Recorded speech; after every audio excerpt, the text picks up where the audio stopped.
Very good afternoon all of you. Welcome you all on our YouTube channel The Learning with Fun. I am Dr. Manju Takshak. इस video में हम continue करेंगे class 7th NCERT science book chapter 4 और इसमें हम कर रहे हैं मेथड ऑफ हीट ट्रांसफ़र. इसके पहले वाली वीडियो में हम एक मेथड समझे हैं जिस प्रोसेस को हम बोलते हैं कंडक्शन.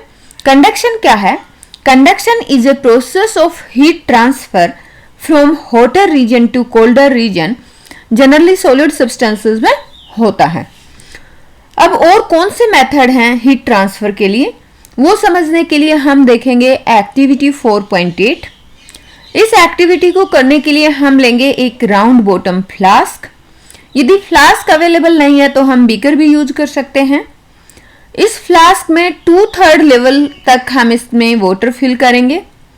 उसके बाद इसको एक ट्राइपॉड स्टैंड पे रखेंगे और हम एक अरेंजमेंट बनाएंगे कि हम फ्लास्क को हीट प्रोवाइड कर सकें. या तो आप ट्राइपॉड स्टैंड के नीचे कैंडल जला सकते हैं या फिर आप बर्नर की फ्लेम ऑन कर सकते हैं. पहले आप वेट करेंगे till the water in the flask is still. Still का मतलब है वाटर का मूवमेंट फ्लास्क में बंद हो जाए या हम यूं कहें कि वाटर जो है स्टेबल हो जाए. उसके बाद जो फ्लास्क है उसमें हम एक स्ट्रॉ रखेंगे और स्ट्रॉ की हेल्प से फ्लास्क की बॉटम में पोटेशियम परमैंगनेट के क्रिस्टल ऐड करेंगे.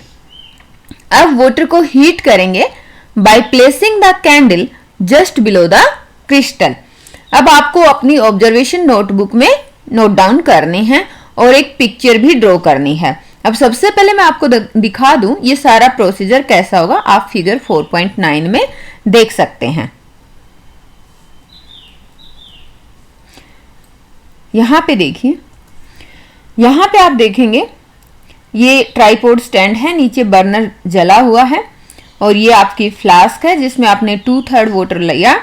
इसके बाद आपने इसकी बॉटम में पोटेशियम परमैंगनेट के क्रिस्टल ऐड किए. अब जब आपको मतलब फ्लास्क को जब हम हीट कर रहे हैं तो आप देख रहे होंगे कि जो पिंक कलर का मूवमेंट आपको अच्छे से दिखाई देगा और यही पर्पज है कि ये जो पिंक कलर की मूवमेंट है वो आप अच्छे से देख सको. इसी पर्पज के लिए, इस प्रोसेस को समझने के लिए इसमें पोटेशियम परमैंगनेट के क्रिस्टल ऐड किए हैं.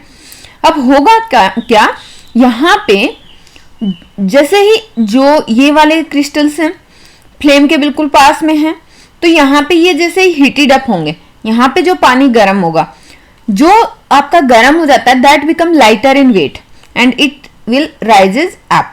अब यहाँ पे ये जगह खाली हो गई. अब साइड में जो कोल्डर पार्ट था यानी कि कोल्डर वाटर था that will occupy this space. Again ये वाटर गर्म होगा, फिर ये वाटर वापस ऊपर की तरफ जाएगा, फिर से साइड से जो है पानी नीचे की तरफ आएगा. तो ये जो मूवमेंट है, जैसे आप देखेंगे ना इसमें पिंक कलर के, क्योंकि पोटेशियम परमैंगनेट के क्रिस्टल आपने ऐड किए तो उनका मूवमेंट अलग से दिखाई देगा. तो ये आप देख सकते हैं. तो इस प्रोसेस को कौन सा प्रोसेस बोलते हैं? कन्वेक्शन प्रोसेस बोलते हैं. This process continue till the whole water gets heated and this mode of heat transfer is known as convection. अब कन्वेक्शन का एक तो आपने ये देखा कि परमैंगनेट, जो पोटेशियम परमैंगनेट के आपने क्रिस्टल देखे उनका मूवमेंट आप इजीली देख पाएंगे. और मतलब कन्वेक्शन प्रोसेस से हीट ट्रांसफर आप कहाँ देख पाएंगे? अच्छा, आप ये बताओ कि एयर में हीट ट्रेवल करती है तो how does the heat travel in air or in which direction does the smoke go. यानी कि कभी आपने देखा हो कोई चूल्हा जल रहा है गांव में या किसी फैक्ट्री का आपने धुआं देखा हो तो धुआं किस डायरेक्शन में जाता है? तो होता क्या है, जो air near the heat source है it's gets hot and rises. जैसे कन्वेक्शन प्रोसेस है ऐसा ही होगा कि यहाँ पे मान लो कोई भी आपका सोर्स है, किसका? फ्लेम का, हीट का सोर्स है. तो यहाँ पे जो ये जो एयर होगी ये हॉट होगी और ऊपर की तरफ जाएगी. अब जो साइड से एयर है that will come into this place, क्योंकि यहाँ पे तो जगह खाली हो गई. इस जगह को ऑक्यूपाई करने के लिए साइड से एयर आएगी. ये फिर से गर्म होगी क्योंकि ये हीट के पास में है, फिर से ये ऊपर की तरफ जाएगी. तो ये एक साइकिल बन जाती है. ठीक है. और इस प्रोसेस को क्या बोलते हैं? कन्वेक्शन प्रोसेस बोलते हैं. तो आप देखेंगे कि हीट के पास जो सारी एयर है वो पूरी गर्म हो जाती है because of the process of convection. अब हम इसको और डिटेल में समझने के लिए, कन्वेक्शन प्रोसेस को डिटेल में समझने के लिए एक और एक्टिविटी करते हैं। This activity is known as activity 4.9। इसमें क्या करेंगे, लाइट ए कैंडल। ठीक है, मैं आपको फिगर में दिखाती हूं। आपको एक हाथ मोमबत्ती के ऊपर रखना है और एक हाथ को साइड में रखना है। अब आप ये देखिए, क्या आपके दोनों हैंड्स इक्वल हीट फील कर रहे हैं या फिर इक्वल नहीं फील कर रहे हैं। ये वाला हाथ जो आपने फ्लेम के ऊपर जो टॉप पे रखा है, ये हाथ आपको ज्यादा गर्म फील हो रहा है एज कंपेयर टू कि जो आपने फ्लेम की साइड में रखा है। अगर ऐसा हो रहा है तो क्यों हो रहा है? होगा क्या कि टुवर्ड द टॉप जो एयर है that gets heated by convection, जैसा कि अभी हमने बताया कि यहाँ पे जो एयर है जो फ्लेम के पास होगी वो गर्म होगी, गर्म होके इट विल राइज अप। अब साइड में जो हवा है वो ठंडी है, that will come here again, ये हवा फिर से गर्म होगी, इट विल गो अप। तो जो गर्म हवा है वो ऊपर जा रही है। तो जो आपने फ्लेम के टॉप पे जो हैंड रखा है, ये आपको ज्यादा हीट, मतलब आपको लगेगा कि यहाँ पे हीट आपको ज्यादा फील हो रही है क्योंकि गर्म हवा आपके हाथ के ऊपर पहुंच रही है, जबकि साइड में तो कन्वेक्शन से हीट का ट्रांसफर नहीं हो रहा है।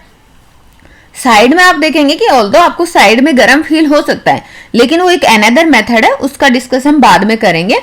लेकिन मेन जो हीट यहाँ पे आपको कन्वेक्शन मेथड की वजह से जो आपका हैंड टॉप पे है उसका आपको हीट जो है ज्यादा फील हो रही है।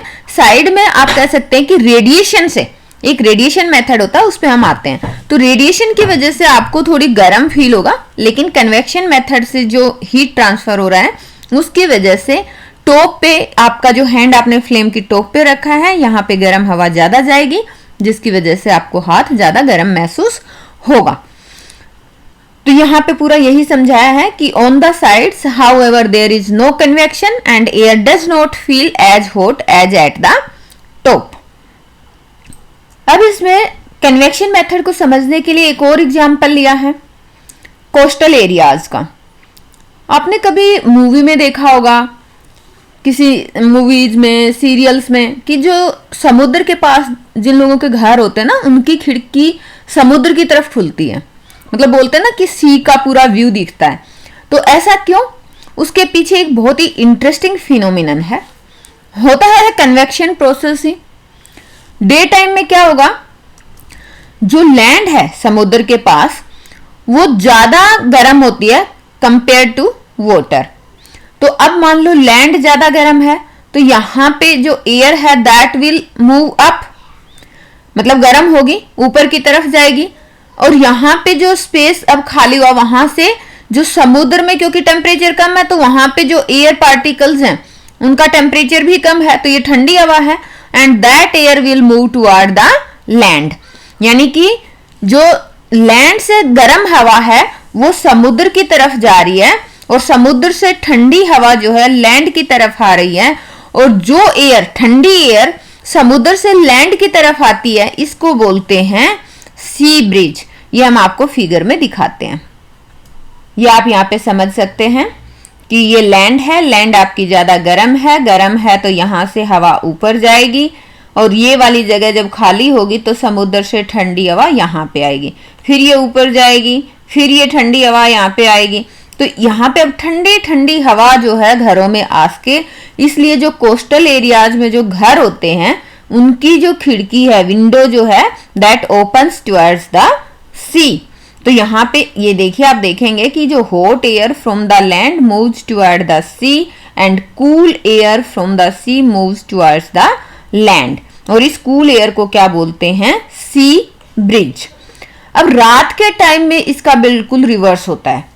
रात के टाइम में आपका जो पानी है वो धीरे धीरे ठंडा होगा कंपेयर टू लैंड, धरती आपकी जल्दी ठंडी हो जाएगी। अब एट द नाइट टाइम आपका पानी ज्यादा गर्म है और जो लैंड है आपकी वो कूल है। तो गर्म है तो समुद्र पे कैसी हवा होगी? गर्म हवा होगी, गर्म हवा ऊपर उठेगी, गर्म हवा ऊपर उठी, ये जगह खाली हुई। अब लैंड से जो ठंडी हवा थी that will move toward the sea. तो गर्म हवा ऊपर जाएगी, ये जो खाली जगह बचेगी, लैंड से कूल एयर जाएगी टुवर्ड द सी। अब जो कूल एयर लैंड से सी की तरफ जाती है उसको बोलते हैं लैंड ब्रिज। तो जो ठंडी हवा समुद्र से लैंड की तरफ आती है उसको बोलते हैं सी ब्रिज, और जो ठंडी हवा लैंड से सी की तरफ जाती है उसको बोलते हैं लैंड ब्रिज। सो यहां पे आपको कन्वेक्शन प्रोसेस अच्छे से समझ में आ गया होगा। तो यहां तक हमने क्या समझे, हीट ट्रांसफर के दो मेथड हमारे कंप्लीट होते हैं, कंडक्शन और कन्वेक्शन। इस वीडियो में इतना ही, एक और मेथड बचा है वो हम नेक्स्ट वीडियो में देखते हैं। Thanks for watching the video. जय हिंद।